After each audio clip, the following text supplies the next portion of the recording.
Vamos trabalhar mais um pouquinho? Chega de moleza, estamos estudando a história da igreja, a nossa história. E eu falei aqui sobre a Assembleia. Aí veio o versículo que você já leu na tela. Ficou decidido. Pedro tomou a palavra. Leia esse texto na sua casa. Leia o capítulo inteiro, o capítulo 15 de Atos dos Apóstolos. Depois Tiago, o irmão do Senhor Jesus, que era pastor da igreja de Jerusalém, tomou a palavra e falou. E falou a mesma coisa. Olha, não convém colocar as normas, as leis sobre o povo gentil. Não, normas tão pesadas que nem nós conseguimos obedecer. Não convém. Mas daí ele fala, olha, importante que eles fiquem longe da prostituição, longe das coisas sacrificadas aos ídolos, longe da carne sufocada e do sangue. Né? Não usar o sangue como alimento. É isso que não tem nada a ver com transfusão de sangue, tá? Não tem nada a ver. Depois nós vamos aprender essa questão aí quando estudarmos as testemunhas de Jeová. Mas voltando aqui. Agora a igreja avança. A igreja avança entre os gentios. Então agora eles estão livres para pregar, não tem mais barreira. A cerca que havia entre judaísmo, né, e os gentios foi derrubada. E o evangelho agora vai embora. O evangelho agora vai atingir todo o Império Romano. Olha que coisa maravilhosa.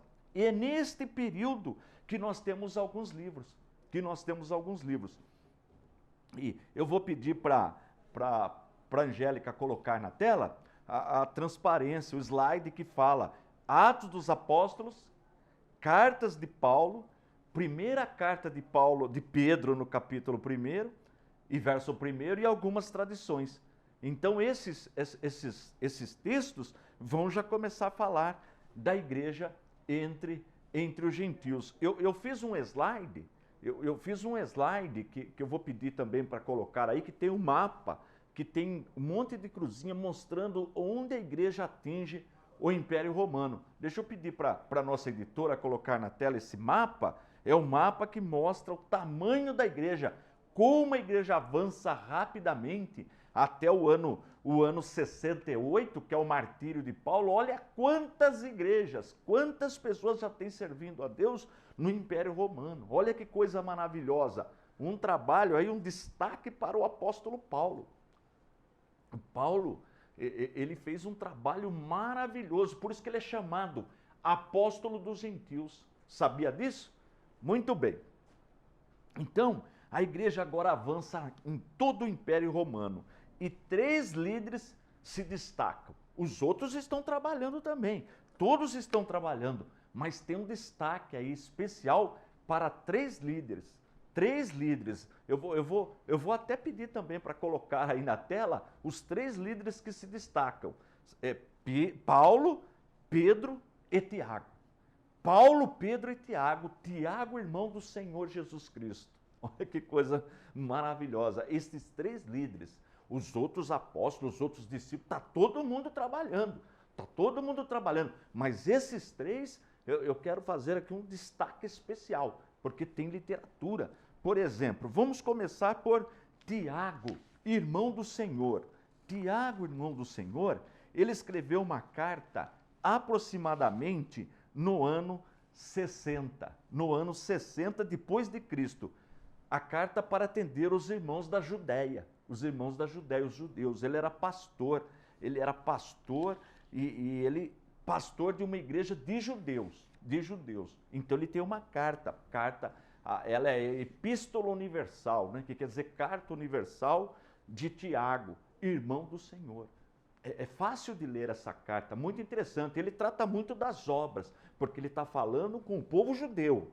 Então, ao ler a carta que Tiago escreveu, precisamos levar em consideração que Tiago está tratando com o povo judeu, com aqueles que já conheciam a palavra, que já foram criados no judaísmo, que já conheciam o Deus verdadeiro. Então, Tiago escreve uma carta para esse grupo, tá bom? É uma epístola universal, uma carta universal.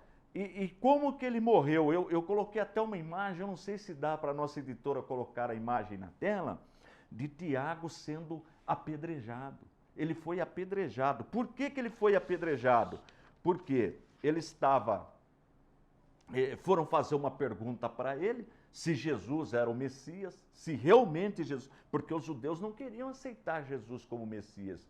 E como ele era um homem piedoso, um homem respeitado, então foram perguntar para ele, Jesus realmente é o Messias? E ele falou, não.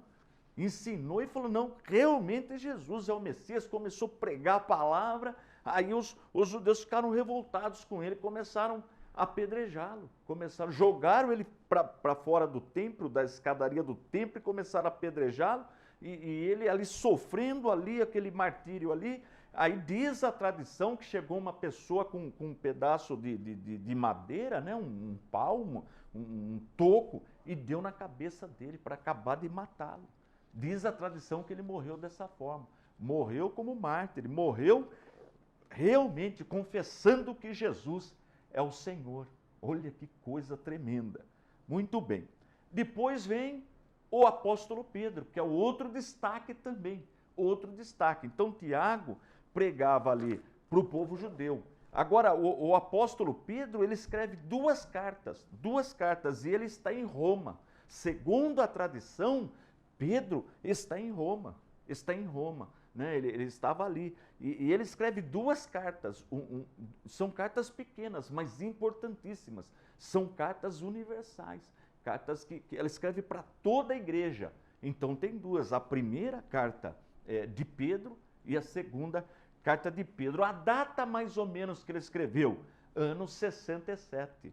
E segundo a tradição cristã, ele foi também martirizado, ele foi crucificado. Só que ele não queria ser crucificado, não achou que ele não queria ser crucificado como Jesus. Ele pediu para que fosse crucificado de cabeça para baixo, segundo a tradição. Eu vou pedir para a nossa editora colocar aí o slide onde tem uma gravura de Pedro sendo crucificado de cabeça para baixo, segundo a tradição, tá bom? Muito bem. Agora tem o apóstolo Paulo, que é o terceiro destaque. Então, três pessoas se destacam neste período do ano 50 ao ano 68. Tiago, irmão do Senhor Jesus, Pedro, Tiago, pastor de Jerusalém, da Judéia, Pedro, pastor em Roma, e Paulo, o apóstolo dos gentios. Eu vou pedir até para a nossa editora colocar na tela um mapinha que mostra as viagens de Paulo. Eu não sei se é possível, eu coloquei aí esse slide. Coloca na tela o slide que mostra as viagens de Paulo. Não é? Uns consideram 3 viagens, outros consideram 4 viagens missionárias, porque na última ele estava seguindo preso. Mas tem aí as viagens missionárias de Paulo, as igrejas que ele abriu. E Paulo, ele escreve 2 grupos de cartas, de epístolas. Um grupo de 9 cartas, epístolas, ele escreve para igrejas. Por exemplo, aos irmãos que estão na igreja de Corinto. Ele escreve 2 cartas. Né? A primeira ele escreve aos irmãos que estão na igreja de Roma. Roma é a primeira que vem no Novo Testamento. Então, aos romanos, aos irmãos que residiam ali na região de Roma. Os irmãos que estão na igreja de Corinto, ele escreve 2 cartas.